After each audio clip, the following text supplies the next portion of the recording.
Hello crafters, this is Yana Smakula. Welcome back to my channel. Today I'm sharing a stamped Christmas card. I call it a traditional Yana card because of the style and the technique used to make it. I'm featuring brand new product from Spellbinders, actually a brand new subscription club from Spellbinders, a clear stamp of the month club. Yes, you heard that right. Spellbinders now not only has a card kit, several die clubs, and a glimmer club, but also a clear stamp club with high-quality photopolymer stamps made in the USA. Starting November 1st, they also have more affordable shipping options for international customers, something that is important to me since I am located outside of the United States, and I know many of you watching my YouTube channel are out of the USA as well. So lots of great news, and I'll talk more about the shipping options later on in this video. While I was chatting, I showed you a look at this month's set. It is called Christmas Gem. It is 4x6 stamp set. It is only $10, a $19.99 value. So really great deal, and that stamp set is wonderful for holiday cards. I've already made one card using it, and you might have already seen it on the Spellbinders social media or in their store. And I thought it would be a good idea to create a similar card and show you the process, as there are a few tricks for making this project. We're going to start by doing some hot foiling, as I want to add a beautiful foiled border around the edges of my panel. I'm using a new trimmer from Spellbinders. This is Quick Trimmer. It's a cutter designed to cut foil to minimize foil waste, and also to cut paper into thin strips for skinny strip sentiments. I have another video on the 3rd of November for you talking about the trimmer and showing it in action. This is also when this trimmer will be available for purchase in the Spellbinders store. As of today, November 1st, 2020, this trimmer is in their coming soon section, so it's not available yet. So I cut my foil to size of my glimmer plate, and now I have a perfectly straight edge to the foil to be able to easily tape it in place with my hinge method. I've positioned the glimmer plate on the panel. This is Nina Solar White 110-pound cardstock. I taped the glimmer plate in place. This is glimmer plate from the Essentials Rectangles set. I've added my foil under the plate and used another piece of washi tape to tape the plate securely in place. So here's a close-up. You can see that the foil is cut perfectly to size, and I'm not wasting any foil.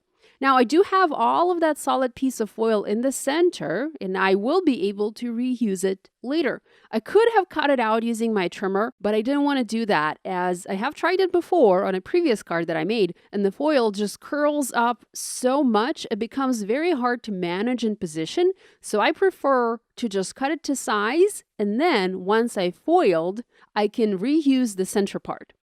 So here I foiled the panel, and I have a perfect border to my cardstock. I'm going to save the foil piece. I can trim the edges that have been foiled and use the solid piece inside again to foil something else. I did get a little bit of overfoiling. Now, this is nothing new. It does happen. So I'm just going to erase it with a pencil eraser, and that easily takes care of the excess foiling. You can also use a sanding eraser if you find that the pencil eraser is not cleaning all of that foil up. I do have a bit more foil left in the bottom left corner, but I'm not concerned about it. I will color the background, and that won't show much on the finished card. The next step is stamping. I have my stamp already mounted on the door of my Mini Misty stamping tool, and I have my foiled panel positioned in the Misty. Now you can see that my stamp has turned bright green in some sections. That's a user error on my part, as I had it sit on a cover of a magazine for a few days, and I think it absorbed the ink from the magazine cover. So the stamp didn't yellow. It is still perfectly clear. It just wasn't stored correctly. And since my craft room is a huge mess, no surprise there. I used Memento Tuxedo Black ink to stamp the image, as this ink is Copic marker friendly, and I plan to color this image with Copic markers. Time to start coloring. I mentioned I'll be using Copic markers, but I will also use this red pen from Jane Davenport and Spellbinders. This is in color Thriller Jacket, and I have this pen linked in the video description below. This pen gives the most opaque, vibrant red color imaginable. I love using this pen to color anything red. At first, I only planned to use it to color the berries like you see me do here. The pen has a very fine tip and I have more control with it, so I don't have this red going outside the lines of my berries. I did have the red marker bleed a little bit when I was using a Copic marker on the other card that I made. Now notice how I colored. Some berries aren't colored entirely but have a white halo-like piece at the very top that works like a highlight. I'm able to easily do that using this pen. But I would never be able to do that with a Copic marker on an image of this size. It's just too tiny, I think. To color the poinsettias, I first used my Copic markers, and I went with my traditional red combo, R22, R27, and R39.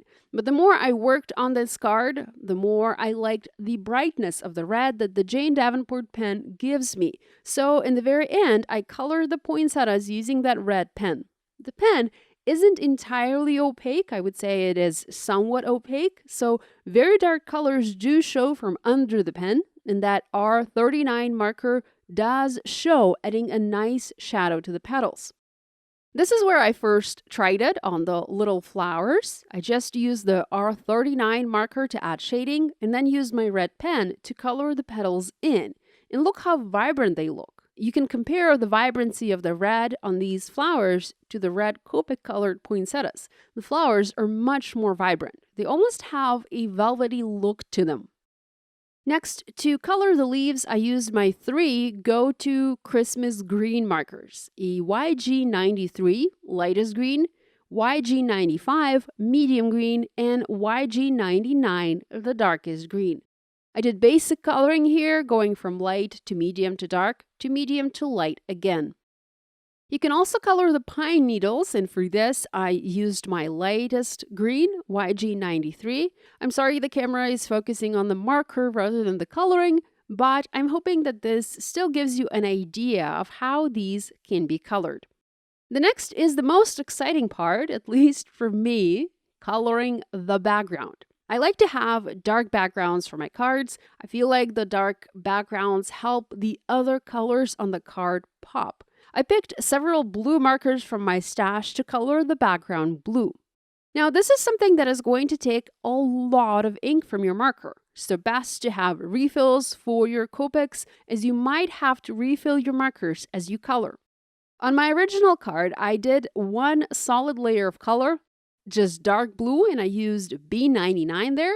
For the card I'm making now, I want to have a bit of a color gradation with the lightest color right around the edges of the jewel and the darkest color at the edges of the panel. This will create the illusion of a glow.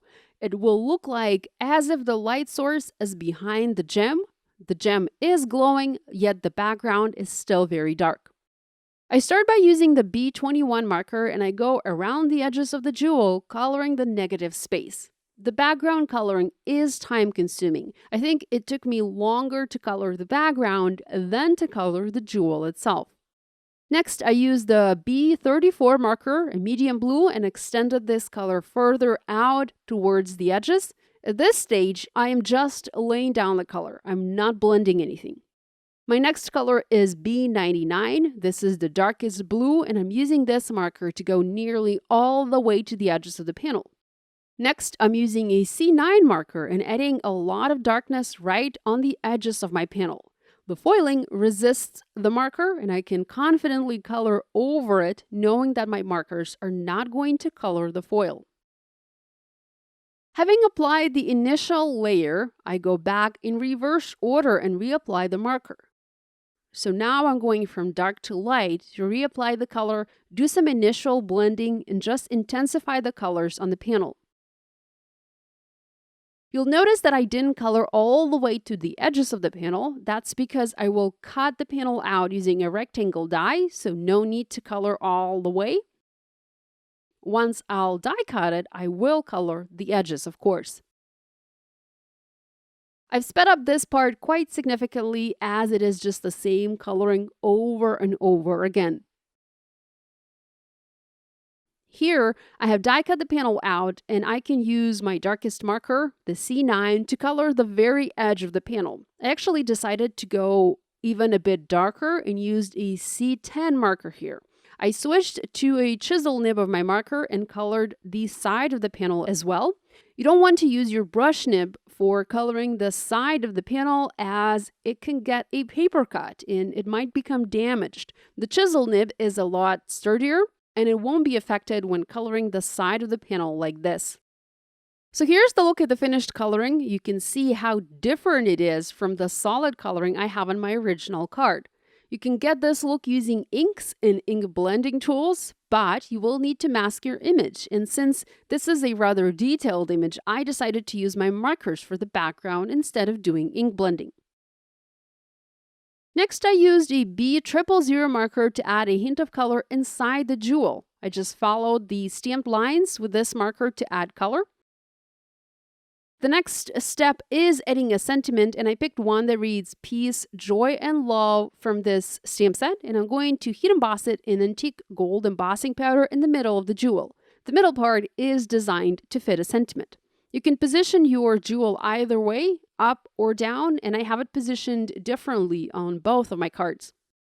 I used my heat tool to melt the powder, and we have a gorgeous sentiment added to our card. Now, because this card features both hot foiling and heat embossing, there is an order in which these techniques have to be done. Because a hot foil machine can remelt the embossing powder and mess it up, you need to do all of your foiling first before you do the heat embossing. Had I wanted to add any more foiling after I embossed my sentiment, I wouldn't have been able to do that, as it would have ruined my card. Here, I've added a red cardstock mat to my panel and added several sheets of scrap white cardstock to create dimension for this card. I'm going to adhere this onto a Spellbinders card base. This is an A2 white side-folding card base from Spellbinders. And Spellbinders actually now offers card bases in various sizes and orientations, as well as matching envelopes to go along with the card bases to mail your cards. I've heat embossed a sub-sentiment that reads, and a Happy New Year. I used detail white embossing powder and embossed it on the same color cardstock I used for my panel, for my mat. And now I'm foam mounting the little sub-sentiment onto the card. I used my Misty ruler to make sure I have it positioned straight on the panel. Now we just need to add some embellishments. For this, I picked red sequins from my stash, as well as some really pretty dark blue jewels from Pretty Pink Posh. I also decided to add falling snow to this card, and I did that using my Jane Davenport Storytime paint pens. I mentioned that Spellbinders is changing their international shipping, and starting November 1st, the international shipping will be much more affordable, especially for smaller packages, smaller orders. You'll have the option to pick between several shipping companies, USPS, FedEx, and UPS, and the shipping rates should not be as high as they were before. You can find the detailed shipping info on the Spellbinders website, or you can see the shipping rates directly when you add the product to your card. And that applies to club subscriptions and regular store purchases. Because I'm international, I'm very excited about this change. So that's it from me for today. I hope you found this video to be useful. If you happen to make a card inspired by this video, please share your project online and tag me and Spellbinders. We'd love to see what you guys are making. If you're new here, do subscribe and hit that bell icon to be notified about every new upload. Love you guys, and I'll see you on the 3rd. Bye!